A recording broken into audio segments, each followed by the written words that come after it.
ओम श्री गणेशाय नमः। आप सभी का हमारे YouTube चैनल पर हार्दिक स्वागत है। आइए सुने गणेश जी की पौराणिक कथाएं। साथ में सुनेंगे धन समृद्धि प्रदान करने वाली, बरकत देने वाली माता अन्नपूर्णा की कथा। प्रेम से बोले गणेश जी महाराज की जय हो। बहुत समय पहले की बात है। एक गांव में एक भाई बहन रहते थे।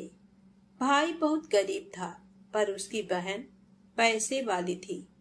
जब बहन के ननद का विवाह था, तब बहन ने ना तो अपने भाई को विवाह में आने का निमंत्रण दिया और ना ही कोई चिट्ठी भेजी।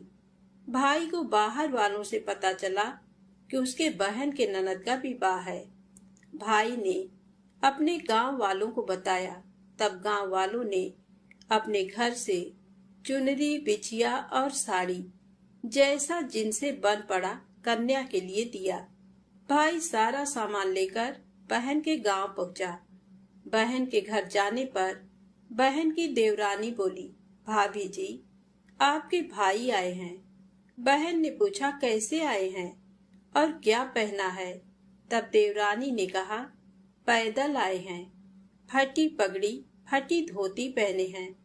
बहन बोली, मेरे ससुर हवेली के सामने दुकान में बैठे हैं, मुझे शर्म आती है। भाई को बोलो पीछे के दरवाजे से आए। भाई के आते ही बहन ने भाई को एक कमरे में बंद कर बाहर से ताला लगा दिया। एक तरफ लड़की का विवाह हो रहा था, गाजे बाजे बज रहे थे, अतिथियों को भोजन कराया जा रहा था, और दूसरी तरफ भाई को कोई भी पानी तक पूछने वाला न था। तभी भांजे की बहू को दया आई और उसने दरवाजा खोल दिया। दरवाजा खुलते ही भाई वहां से भागा। 2 दिनों के भूखे प्यासे रहने के कारण उसे चक्कर आने लगे।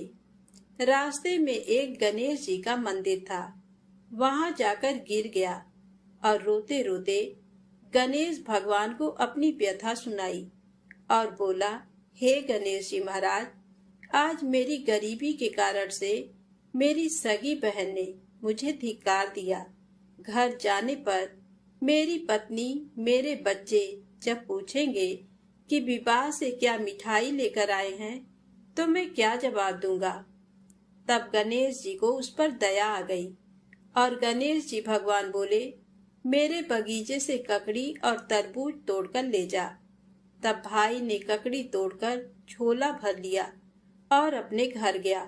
घर जाते ही बच्चों ने पूछा, पिताजी, बुआ के यहाँ से हम लोगों के लिए क्या लाए हैं? झोला खोलते ही छोटे तरबूज सोने के गेंद में बदल गए। बाकी तरबूज काटे तो उनमें से हीरे मोती निकले। पत्नी बोली, आप बहन के घर से इतना कुछ क्यों लाए? आपकी बहन ने हम लोगों को बहुत ज्यादा दे दिया है। भाई ने कुछ भी जवाब नहीं दिया। गणेश भगवान की कृपा से उनके दिन बदल गए। भाई का काम धंधा जोरों से चलने लगा। धीरे धीरे गहने, कपड़े, रहने के लिए मकान बन गए। पत्नी बोली, एक बार ननद जी को बुलाकर लाओ। भाई नए कपड़े, नए जूते पहनकर रथ में बैठकर बहन को लेने गया। देवरानी बोली, भाभी जी, आपके भाई आए हैं। बहन ने पूछा, कैसे आए हैं और क्या पहना है? तब देवरानी बोली, रथ में बैठकर खूब ठाट बाट से आए हैं। बहन बोली, मेरे भाई को बोलो कि हवेली के सामने से आए, मेरे ससुर, देवर, जेठ देखेंगे। भाई का बहन ने खूब स्वागत किया। भाई बोला, बहन, मैं तुम्हें लेने आया हूँ। तब बहन ने कहा, मुझे भी बहुत दिन हो गए हैं, चलो मैं चलती हूँ। भाई बहन को लेकर अपने घर आया। भाई और उसकी पत्नी ने बहन का खूब आदर सत्कार किया। जो चीजें मांगी सब बनवा कर दिया। बहन बोली, भाई, मुझे एक जूती चाहिए। तब भाई ने मोची को बुलाया और कहा, मेरी बहन के लिए ऐसी जूती बनाओ जो मुंह से बोले। भाई ने बहन को बहुत सारा धन देकर विदा किया, पर अभी तक वह जूती नहीं आई थी। बहन रवाना होने लगी तभी मोची जूतियां लेकर आया। बहन के जूती पहनते ही जूतियां बोली, निर्धन भाई की पैसे वाली बहन, गणेश जी का बगीचा नहीं होता तो आज क्या करती। बहन तब भाई की पत्नी से पूछा, ये कहाँ से आवाज आ रही है। तभी भाई ने कहा, सुबह का समय है, कोई जीव जंतु बोल रहे होंगे। भाई ने घोड़े गाड़ी को जल्दी जाने को कहा। बहन के जाते ही पत्नी जिद करके बैठ गई कि जूतियां क्या बोल रही थी। तब पति ने अपनी पूरी आपबीती सुनाई कि कैसे बहन ने मुझे 2 दिन भूखा रखा, कमरे में बंद कर दिया था। भांजे की बहू ने दरवाजा खोला, तब मैं बाहर आया और गणेश जी के शरण में जा पहुंचा। गणेश जी की कृपा से हमारे दिन बदले हैं। उसने अपने पत्नी को सारी बात बताई। तब पत्नी बोली, अगर मुझे मालूम होता तो मैं आपकी बहन को कुछ नहीं देती। मेरा दिया हुआ सब कुछ वापस लेकर आओ। तब पति बोला, गणेश भगवान ने हमें सब दिया है। अगर वह मुझे भूखा प्यासा कमरे में बंद नहीं करती तो मैं गणेश भगवान के मंदिर में क्यों जाता। क्या मैं गणेश जी को अपना दुखड़ा सुनाता। तुम अपना मन मैला मत करो, अपने पर तो गणेश जी की कृपा है और किस चीज की कमी है। फिर दोनों गणेश जी के आगे झुककर प्रणाम करते हैं और जयकारा लगाया। हे गणेश जी महाराज, जैसी कृपा आपने गरीब भाई पर करी, वैसे ही अपने सभी भक्तों पर अपनी कृपा बनाए रखना। तो प्रेम से बोले, गणेश जी महाराज की जय हो। अब आइए सुने गणेश जी महाराज की अगली पौराणिक कथा। एक बार देवी तुलसी विवाह हेतु वर ढूंढने के लिए तीर्थ यात्रा पर निकली थी और ढूंढते ढूंढते वह गंगा किनारे पहुंच गई। उस वक्त गणेश भगवान गंगा किनारे तप कर रहे थे। उन्हें देखते ही देवी तुलसी उन पर मोहित हो गई और उनके मन में गणेश भगवान से विवाह की इच्छा उत्पन्न हुई। फिर देवी तुलसी ने गणेश जी के पास जाकर उनका ध्यान भंग कर दिया। आंखें खोलने के बाद गणेश भगवान के सामने देवी तुलसी खड़ी थी, लेकिन सामने एक स्त्री है, इसलिए अपने क्रोध को नियंत्रण में रखकर गणेश भगवान ने पूछा, आप कौन है देवी और मेरा ध्यान भंग करने का क्या कारण है। जवाब में देवी तुलसी ने अपने परिचय के साथ गणेश जी से विवाह की बात कर ली। उत्तर में गणेश जी बोले, देवी मैं ब्रह्मचारी हूँ, उस वजह से मैं विवाह नहीं कर सकता। अपने विवाह प्रस्ताव के लिए ना सुनने के बाद देवी तुलसी क्रोधित हो गई और उन्होंने गणेश जी को श्राप दे दिया कि उनका ब्रह्मचर्य टूटेगा और उनके 2 विवाह होंगे। इस बात पर गणेश भगवान भयंकर क्रोधित हो उठे, क्योंकि एक तो वह स्त्री है, इसीलिए ध्यान भंग करने पर भी गणेश जी ने कुछ नहीं कहा और इतनी विनम्रता से बात करने पर भी उन्हें श्राप दिया गया। फिर गणेश जी ने भी देवी तुलसी को श्राप दिया कि तुम्हारा विवाह शंखचूर्ण नाम के असुर के साथ होगा। एक देवी होकर भी उनका विवाह एक राक्षस से होगा। ये जानकर देवी तुलसी विचलित हो गईं और विनायक जी से इस कठोर श्राप से मुक्ति दिलाने की क्षमा याचना करने लगी। फिर गणेश जी को तुलसी देवी पर दया आ गई। वह बोले कि मेरा श्राप तो बदल नहीं सकता, वह तो सच होकर ही रहेगा, लेकिन अगले जन्म में तुम एक पेड़ बनोगी और भगवान महाविष्णु जी को अत्यंत प्रिय होगी। उनकी पूजा में भी तुम्हारा एक महत्वपूर्ण स्थान होगा और कलयुग के इंसानों को तुम मोक्ष का मार्ग दिखाओगी। लेकिन तुमने मेरा तप भंग किया है और मुझे ब्रह्मचारी होकर भी 2 विवाह का श्राप भी दिया है, इसलिए मेरी किसी भी प्रकार की पूजा में तुम निश्चित होगी। इस प्रकार देवी तुलसी गणेश भगवान की पूजा में निषिद्ध हो गई। तो प्रेम से बोले, गणेश जी महाराज की जय हो। अब आइए सुने गणेश जी के विवाह की कथा। गणेश भगवान का मुख हाथी का है और एक दांत टूटा हुआ है। इन्हीं दो कारणों की वजह से उनका विवाह नहीं हो पा रहा था। इस बात से गणेश महाराज अक्सर नाराज रहा करते थे। एक दिन एक देवता के आग्रह पर विनायक जी उसके विवाह में अपनी उपस्थिति दर्शाने गए थे। विवाह स्थल पर पहुंचने के बाद कुछ देवताओं ने मिलकर गणेश भगवान का समय पर विवाह न होने के कारण उपहास किया, जिसे गणेश जी बहुत ही अधिक नाराज हो गए। उसी दिन उन्होंने ठान लिया कि जब तक मेरा विवाह नहीं होता तब तक मैं किसी भी देवता का विवाह नहीं होने दूंगा। गणेश भगवान के पास विवाह और अन्य संदेश लाने का काम उनके प्रिय वाहन मूषक राज करते थे। अब मूषक राज जब भी किसी देवता के विवाह का समाचार लाते तब गणेश जी उसे आदेश देते और मूषक राज अपनी सेना के साथ जाकर उस विवाह के मंडप को गिराकर तहस नहस करते एवं बारातियों को भी भगा देते। इस तरह गणेश जी और मूषक राज की मिली भगत की वजह से किसी भी देवता का विवाह नहीं हो रहा था। गणपति जी के व्यवहार से तंग आकर सभी देवी देवता भगवान शिव और माता पार्वती जी के पास पहुंच गए और इस विराट समस्या का समाधान मांगने लगे। भगवान शिव और माता पार्वती ने कहा कि इसका हल तो आपको केवल ब्रह्मा देव जी के पास ही मिल सकता है। कृपा करके आप ब्रह्मलोक को जाएं। माता पार्वती और महादेव को प्रणाम करके सभी देवी देवता ब्रह्मा जी के पास प्रकट हुए।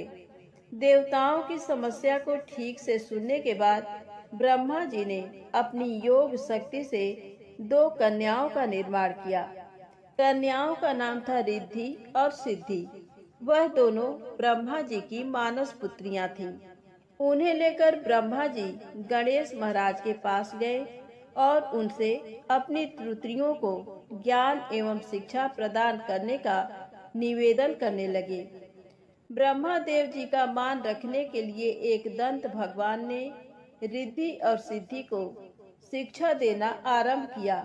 फिर उस दिन के बाद से जब भी मूषक राज किसी विवाह की खबर लेकर आते हैं, उस वक्त रिद्धि और सिद्धि गणेश जी को अपनी बातों में उलझाकर रखती थी। इस तरह गणेश जी का ध्यान किसी और विषय पर रहता और दूसरी तरफ देवताओं की विवाह संपन्न हो जाते। एक दिन बुद्धि के देवता भगवान गणेश जी को ये बात समझ आ गई, लेकिन उनके क्रोध में आने से पहले ही ब्रह्मा देव अपनी दोनों पुत्रियों के साथ वहां पर प्रकट हुए। रिद्धि और सिद्धि को सामने देखते ही गणेश जी का क्रोध बढ़ने लगा, किंतु विनायक जी के मुख से कोई भी शब्द निकलने के पहले ही भगवान ब्रह्मा देव ने कहा, हे गणेश जी, आपने स्वयं ही मेरे पुत्रियों को शिक्षा दी है और अब मुझे इन दोनों के विवाह योग्य कोई वर नहीं मिल रहा है। मेरी आपसे विनती है कि आप ही रिद्धि और सिद्धि से विवाह करके मुझे धन्य कीजिए। परमपिता ब्रह्मा देव जी की शांत वाणी सुनकर गणेश जी का क्रोध शांत हो गया और वह उस विवाह प्रस्ताव के लिए हंसी खुशी राजी हो गए। विवाह के बाद अपनी दोनों पत्नियों से उन्हें दो पुत्र प्राप्त हुए, जिनका नाम रखा गया शुभ और लाभ। तो प्रेम से बोले गणेश जी भगवान की जय हो। अब आइए सुनते हैं गणेश जी की पौराणिक कथा। बहुत समय पहले की बात है। एक दिन गणेश जी धरती पर सैर कर रहे थे। सैर करते करते वह एक अनाज के खेत में पहुंच गए और भूख लगने के कारण उन्होंने उस खेत में से 12 अनाज के दाने तोड़कर खा लिए। वह खेत सेठ धनी राम जी का था। कुछ समय बाद विनायक जी को अपने किए पर पछतावा होने लगा, क्योंकि उन्होंने सेठ जी को बिना पूछे ही उनके खेत से अनाज चुरा लिया था। फिर गणेश जी ने सोचा कि अपने किए बुरे कर्म का प्रायश्चित तो करना ही पड़ेगा। इसीलिए उन्होंने सेठ जी के यहाँ 12 साल के लिए नौकरी करने की ठान ली। उसके बाद अगली ही सुबह विनायक जी 13 से 14 साल के एक लड़के का रूप लेकर नौकरी मांगने के लिए धनी राम सेठ जी के घर पहुँचे और उन्होंने सेठ जी को अपना नाम गणेशा बताया। विनायक भगवान की बुद्धिमानी की परीक्षा लेने के बाद सेठ जी ने खुशी खुशी नौकरी भी दे दी। अब गणेश भगवान एक सामान्य मनुष्य के रूप में सेठ जी के ही घर पर रहने लगे। एक दिन सेठ जी की पत्नी शाम के समय घर का काम खत्म करने के बाद राख से हाथ धोने जा रही थी। ये देख गणेश जी ने सेठानी जी के हाथ पकड़कर जबरदस्ती मिट्टी से हाथ धुलवा दिए। गणेश की इस हरकत से सेठानी आग बबूला हो गई और उन्होंने सेठ जी के कमरे में जाकर गणेश जी की शिकायत कर दी। सेठानी से सब कुछ सुनने के बाद सेठ धनी राम ने गणेशा को बुलाया और इस हरकत का कारण पूछा। गणेश जी बोले कि सेठानी शाम के समय राख से हाथ धो रही थी और ऐसा करने से घर की लक्ष्मी नाराज होकर चली जाती हैं। इसीलिए मैंने उनके हाथ मिट्टी से धुलवाए। इससे घर पर माता लक्ष्मी की कृपा बनी रहती है। ये सब सुनकर सेठ जी ने सोचा गणेशा की सोच तो बड़ी अच्छी है। उसी के कुछ दिन बाद कुंभ मेले का शुभ अवसर आया। सेठ जी ने गणेशा को बुलाया और कहा, सेठानी जी को कुंभ मेले में स्नान करा लाओ। अब सेठानी और गणेशा स्नान के लिए मेले में पहुँचे। वहां पहुंचने के बाद सेठानी नदी के किनारे बैठकर नहाने लगी। उन्हें ऐसा करते देख गणेशा दौड़ कर आए और सेठानी जी के दोनों हाथ पकड़कर उन्हें नदी के अंदर लेकर गए। उनसे पानी में डुबकी लगवाई और फिर किनारे पर ले आए। अब गणेशा की इस हरकत से तो सेठानी का गुस्सा 7वें आसमान पर पहुंच गया। सेठानी जी घर आते आते पूरे रास्ते गणेशा को ताने पर ताने मार रही थी, लेकिन गणेश भगवान सब कुछ शांति से सुन रहे थे। घर आते ही सेठानी ने सेठ जी के पास फिर से गणेशा की शिकायत कर दी। सेठ जी ने तुरंत ही गणेशा को बुलाया और पूछा, तुमने ऐसा क्यों किया? गणेश जी बोले, सेठ जी, सेठानी नदी के किनारे बैठकर गंदे पानी से नहा रही थी। मैंने इनको बीच नदी में ले जाकर साफ पानी में डुबकी लगवाई। ऐसा करने से उन्हें अगले जन्म में बहुत बड़ा राजपाट और वैभव मिलेगा। सेठ जी ने सोचा कि गणेशा के विचार कितने अच्छे हैं, मेरे परिवार का भला सोचता है। कुछ दिन बाद सेठ जी के घर पर पूजा थी। पंडित जी आने के बाद सेठ जी ने गणेशा से कहा, जाओ और सेठानी जी को बुला कर लाओ। सेठ जी के आज्ञानुसार गणेश जी सेठानी को बुलाने गए। उस वक्त सेठानी काली चुनरी ओढ़कर कमरे से बाहर आ रही थी। ये देखते ही विनायक जी ने वह काली चुनरी उतारकर फाड़ दी और कहा कि पूजा के लिए लाल रंग की चुनरी ओढ़कर आइए। अब सेठानी बहुत ज्यादा नाराज हो गई और गणेशा पर चिल्लाने लगी। वह आवाज सुनकर सेठ जी वहां पर भागते हुए आए और पूछा कि क्या हुआ। तब सेठानी बोली, गणेशा ने मेरी चुनरी फाड़ दी। फिर सेठ जी ने भी गणेशा को बहुत डांटा। जवाब में गणेश जी ने कहा कि सेठ जी, पूजा में कभी काला वस्त्र नहीं पहनते, इससे शुभ काम सफल नहीं होते, इसीलिए मैंने ऐसा किया। सेठ जी ने सोचा कि गणेश है तो बहुत ही समझदार। इसी तरह लीला रचाते हुए उसी घर में गणेश जी के 12 साल बीत गए।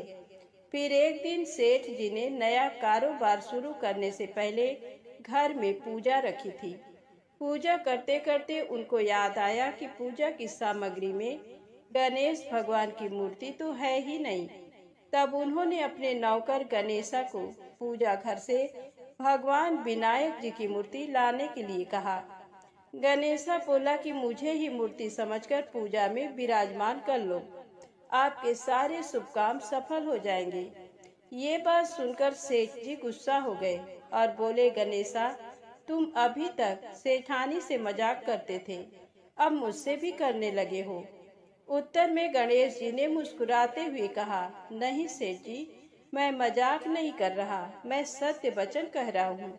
इतना कहने के बाद नौकर गणेश ने अपना असली भगवान स्वरूप धारण कर लिया। साक्षात गणेश भगवान को सामने देखते ही सेठ और सेठानी उनके चरणों में लीन हो गए और उन्होंने अपनी पूजा संपन्न कर ली। उसके पश्चात गणेश जी देखते ही देखते अंतर ध्यान हो गए। बाद में सेठ और सेठानी को बहुत पछतावा होने लगा कि स्वयं भगवान हमारे घर नौकरी कर रहे थे और हमने उनके साथ कितना बुरा व्यवहार किया, उनसे बहुत सारा काम कराया। ये सोच सोचकर दोनों दुखी होने लगे। फिर उसी रात सेठ और सेठानी के सपने में गणेश भगवान प्रकट हुए और उन्हें समझाया कि मैंने 12 साल पहले तुम्हारे खेत से 12 अनाज के दाने बिना पूछे तोड़ लिए थे और उसी कर्म का दोष दूर करने के लिए मैं 12 साल से तुम्हारे घर नौकरी कर रहा था। अगले ही दिन से सेठ जी पर गणेश भगवान की माया हो गई। उनका व्यापार दिन दोगुना और रात चौगुनी तरक्की करने लगा। धनी राम सेठ जी के जीवन की काया पलट हो गई। हे गणेश जी महाराज, जैसी माया आपने धनी राम सेठ जी पर की, वैसी ही माया इस कहानी को पढ़ने वाले और सुनने वाले हर एक व्यक्ति पर करना। कथा अधूरी हो तो इसे पूरी करना और अगर हमसे कोई गलती हो गई हो तो उसे क्षमा करना। प्रेम से बोलें, गणेश जी महाराज की जय हो। आइए सुने धन समृद्धि प्रदान करने वाली माता अन्नपूर्णा की बड़ी ही दुर्लभ कथा। प्राचीन काल की बात है। पुरुषोत्तमपुर नामक ग्राम में एक बहुत धर्मात्मा सेठ जी रहा करते थे। उनके 5 पुत्र और एक सबसे छोटी पुत्री थी और उसका नाम गौरी था। सेठ जी का भरा पूरा परिवार था। सेठ जी ने अपने सभी 5 पुत्रों का विवाह कर दिया था और जब छोटी बेटी गौरी विवाह की योगी हुई तो उन्होंने उसका विवाह एक दूसरे नगर के अपने ही समान धनी परिवार में कर दिया। अब सेठ जी की पुत्री गौरी दुल्हन बनकर जिस घर में गई, वहां उसका पति अपने माता पिता का इकलौता पुत्र था। अब गौरी बड़े ही प्रसन्नता पूर्वक अपने ससुराल में रहने लगी। गौरी बड़ी ही सदाचार, गुणवान तथा रूपवती थी। एक दिन की बात है, जब 1.25 महीना हो गया, तब सास ने गौरी को रसोई संभालने के लिए दे दिया। रसोई की सारी बातें समझा दी। गौरी अपने सासू माँ का पांव छूकर रसोई में प्रवेश करती है। तब सास ने कहा, बहू, रोज सुबह जल्दी उठकर पूजा पाठ करके रसोई में प्रवेश करना, फिर खाना बनाना। रोटी बनाते समय पहली रोटी गाय को, अंतिम रोटी कुत्ते को बनाना मत भूलना। इस प्रकार सास ने गौरी को सब कुछ समझा दिया।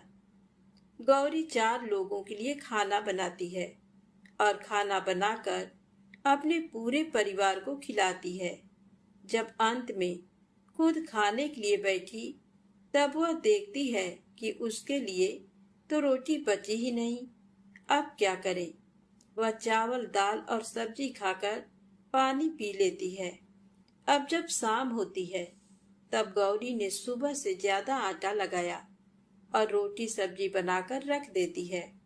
जब रात्रि में सब लोग खा लेते हैं, तो फिर से जब गौरी खाने के लिए बैठी, रोटी का डब्बा खोलती है तो उसमें एक भी रोटी नहीं थी।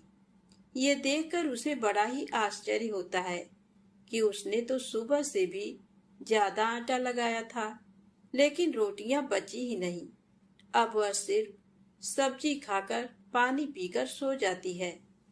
अगले दिन फिर उसने कल से 2 गुना ज्यादा आटा लगाया और रोटियां बनाई, लेकिन फिर से उसे रोटी नहीं मिली। सभी रोटियां खत्म हो गई थी।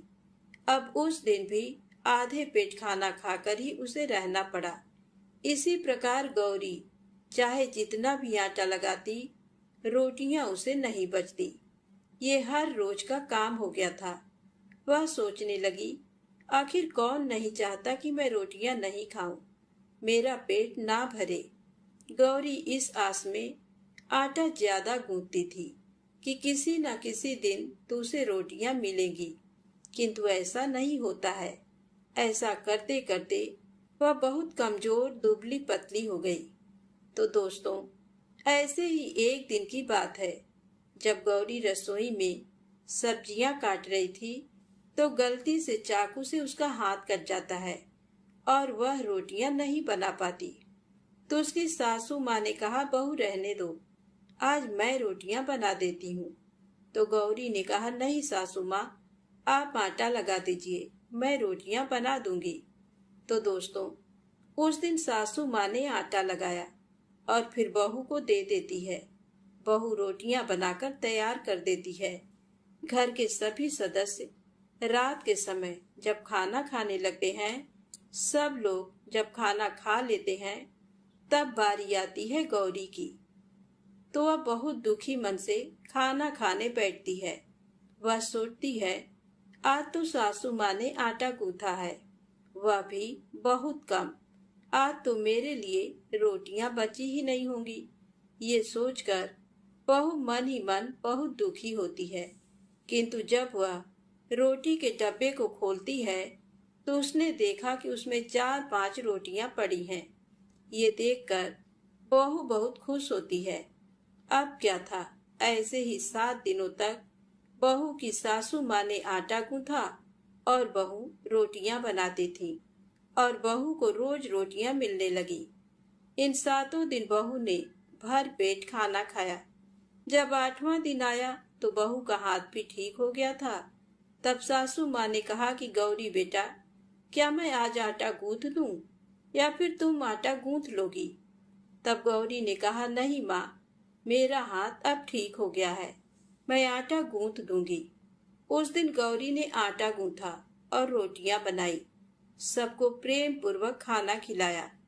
जब उसके खाने की बारी आई तब उसने देखा कि रोटी के डिब्बे में तो रोटी है ही नहीं, पूरा रोटी खत्म हो गया। ये देख बहू गौरी बहुत ही आश्चर्य में पड़ जाती है। वह सोचती है, जब तक सासू माँ ने आटा लगाया तब तक तो मुझे रोटियां मिलती थी, लेकिन जब से मैं आटा गूंथने लगी तो मुझे रोटियां ही नहीं मिलती, जबकि सासू माँ मुझसे बहुत ही कम आटा गूंथती थी। इसके बाद भी पूरा परिवार उसमें खा लिया करता था। ऐसी क्या बात है? ये सारी बातें सोचकर गौरी बहुत ही परेशान हो जाती है और दिन भर दुखी रहती थी।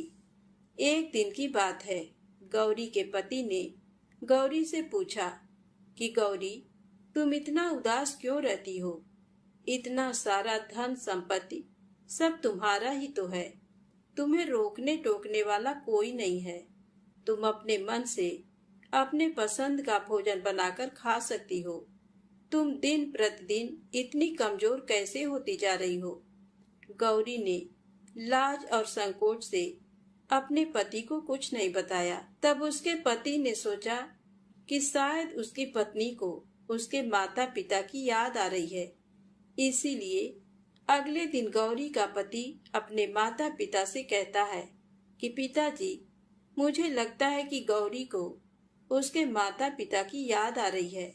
मैं उसे उसके मायके ले जाकर सबसे मिलवा लाता हूँ।